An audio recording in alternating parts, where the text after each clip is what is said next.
Hello जी, so welcome back एक बार फिर से आप सबका हमारे चैनल पर स्वागत है। देखते हैं कि निफ्टी ने कौन कौन से इंपॉर्टेंट लेवल्स क्रिएट किए हैं, कहाँ कहाँ पर मार्केट का डायरेक्शन कल के डेट में रह सकता है, इंट्राडे मूवमेंट्स क्या हैं और डेली मूवमेंट क्या है। सारी चीज़ों को डिटेल में डिस्कस करेंगे। देखेंगे ग्लोबल मार्केट कहाँ पर जा रहा है, then F I I D I इसका डेटा क्या बोलता है, कहाँ पर बाइंग हुई है, कहाँ पर सेलिंग हुई है।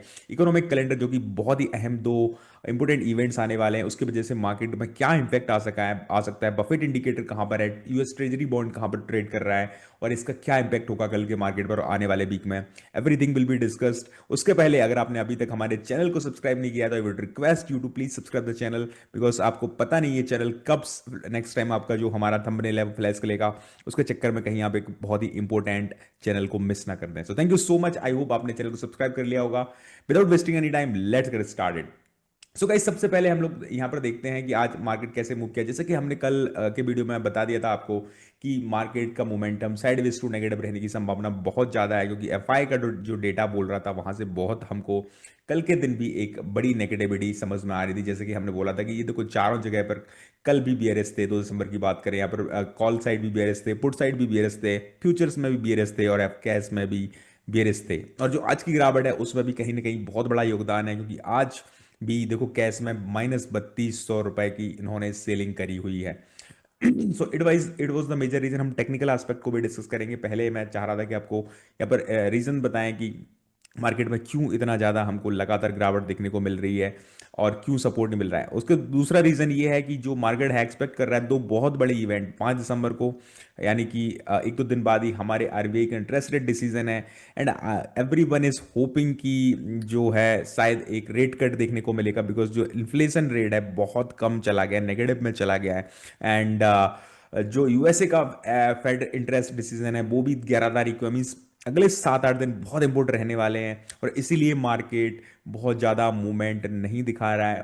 ऊपर की साइड में हम देख चुके हैं कि 2 से 3 बार ऑल टाइम हाई को टच कर चुका है, बट उसके बाद वहां पे सस्टेन नहीं कर रहा है। Reason is behind is that कि मार्केट को थोड़ा सा नर्वसनेस फील हो रही है, बिकॉज इट डजेंट नो कि what is going to happen in those big events.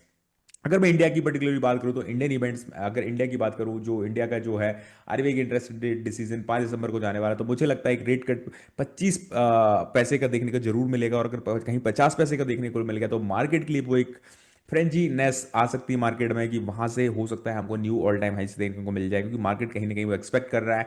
But still थोड़े से ग्लोबल लेवल पर जो प्रॉब्लम्स चल रहे हैं, जैसे कि चिप शॉर्टेज की अभी बात आई थी, जो अगर हम एआई की बात करें तो उसकी वजह से काफ़ी सारी प्रॉब्लम्स फेस करनी पड़ रही है मार्केट को। सो अगर हम देखें तो यहाँ पर 3 दिन लगातार यहाँ पर नेगेटिविटी डेली चार्ट्स पर देखने को मिल रही है। एंड अच्छी बात यह है कि यहाँ पर 20 का जो सपोर्ट है उसको मार्केट ने टेस्ट करा और उसके ऊपर क्लोजिंग दी है। हालांकि नेगेटिव कैंडल है, डोजी कैंडल है, बट आई स्टिल फील कि यहाँ से मार्केट को एक हो सकता है ऊपर की तरफ जाने का मौका मिले। बट अगेन अभी जो जो इवेंट हैं वो ड्यू हैं, उसकी वजह से हमको थोड़ा सा यहाँ पर काइंड ऑफ लेकेडेसिकल एक्शन देखने को मिल सकता है। सो अगर हम ग्लोबल मार्केट्स की बात करें तो यूएस जो फ्यूचर्स हैं स्टिल आज ट्रेड हो रहे हैं, बिल्कुल फ्लैट ट्रेड हो रहे हैं। मैं बोल रहा हूँ कि अगले एक दो दिन हो सकता है बहुत बड़ा एक्शन देखने को ना मिले, थोड़ा सा मार्केट चॉपी हो सकता है। So you need to understand that, because बड़े इवेंट्स ड्यू हैं। और यहाँ पर अगर एशिया पैसिफिक में देखें तो बहुत ज़्यादा कुछ नहीं है, थोड़ा थोड़ा सा यहाँ पर अगर हम हैंग सेंग का मार्केट देखें तो 1.5% डाउन है। बाकी सारे मार्केट ऑलमोस्ट फ्लैट ट्रेड कर रहे हैं। एंड यूरोपियन मार्केट देखिए आप सारे फ्लैट ट्रेड कर रहे हैं, because every one is expecting towards those big events. So यहाँ पर हमने ग्लोबल मार्केट में देखा कि बहुत ज़्यादा चेंजेस देखने को नहीं मिल रहे हैं। अगर हम यहाँ पर निफ्टी 50 यानी कि एसजीएक्स निफ्टी की बात करें तो ये भी अभी 20.28% डाउन है, बहुत ज़्यादा चेंजेस है नहीं यहाँ पर।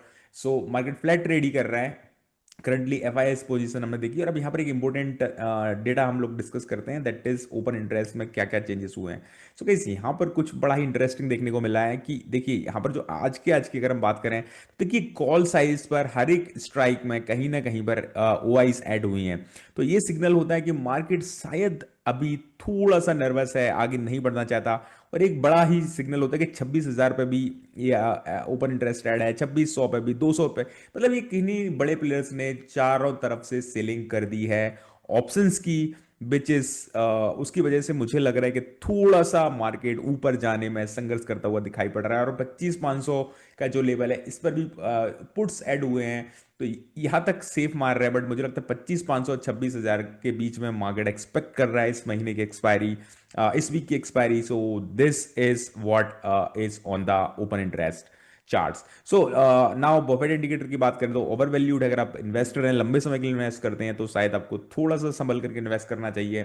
ट्रेजरी यील्ड की बात करें, ऑलमोस्ट वहीं की वहीं ट्रेड कर रही है। बट सबसे बड़ा मुद्दा वही है कि आज भी बड़ी सेलिंग आई है एफआईआईस की तरफ से, लगातार 7वां 8वां दिन है, सेलिंग बिल्कुल बंद नहीं हो रही है, केवल डीआईआई इसी मार्केट को सपोर्ट कर रहे हैं। सो सारा ध्यान वहीं पर है कि किस तरीके से मार्केट रिएक्ट करेगा उन दो बड़े इवेंट्स को। 5 तारीख को अगर एक अच्छा रेट कट देखने को मिलता है, देन प्रोबेबली 26,000 के ऊपर मार्केट सेटल होता है, तो फिर हमको एक ऊपर एक अच्छा मूवमेंट देखने को मिल सकता है। तो यहां पर मैं यही कहूंगा कि जो अभी फिलहाल थोड़ा सा मार्केट बुलिश होता हुआ लास्ट पर नजर आया, यहाँ पर वॉल्यूम्स भी दिख रहे हैं, तो अगर ये चारों मूविंग एवरेज के ऊपर सेटल होता है मार्केट और यहां पर 26,090 के ऊपर अगर मार्केट सेटल होने के बाद बढ़ता है, तो फिर यहां पर 26,170 के लेवल देखने को मिल सकते हैं। मैंने पहले भी बोला था कि एकदम से मार्केट ऊपर जाएगा नहीं, बिकॉज जहां पर टॉप होता है मार्केट का वहां पर कहीं ना कहीं सप्लाई जोन जरूर होता है। बट एक और इवेंट की बात यह है कि यहां से मार्केट बहुत ज्यादा चांसेस है कि यहां से एक थोड़ा सा ऊपर की तरफ जाए, बिकॉज 20 मूविंग एवरेज का सपोर्ट यहां पर मिलेगा। और अगर मार्केट यहां भी नहीं जाता है ऊपर, तो फिर काफी ज्यादा प्रॉब्लमेटिक हो जाएंगी चीजें। अगर यहां से 25,900 के नीचे मार्केट सेटल होने लग जाता है, तो नीचे कोई बहुत बड़ा सपोर्ट देखने को मिल नहीं रहा है, तो फिर हो सकता है मार्केट 25,500 तक के लेवल, जहां पर हमने ओपन इंटरेस्ट के डेटा में भी देखा, तक जा सकता है। तो अगर बाइंग जोन की मैं बात करूं तो ऊपर 26,100 के ऊपर आपको 26,090 के ऊपर दिख रहा है, और सेलिंग की बात करें तो 25,900 के नीचे हमको सेलिंग जोन दिखाई पड़ रहा है फिलहाल, अगर हम टेक्निकल चार्ट्स की बात करें। सो होपफुली आपको वीडियो पसंद आया होगा। मैं मिलता हूं आपको एक नई वीडियो के साथ कल की डेट पे। तब तक के लिए tata bye bye, take care and thank you so much.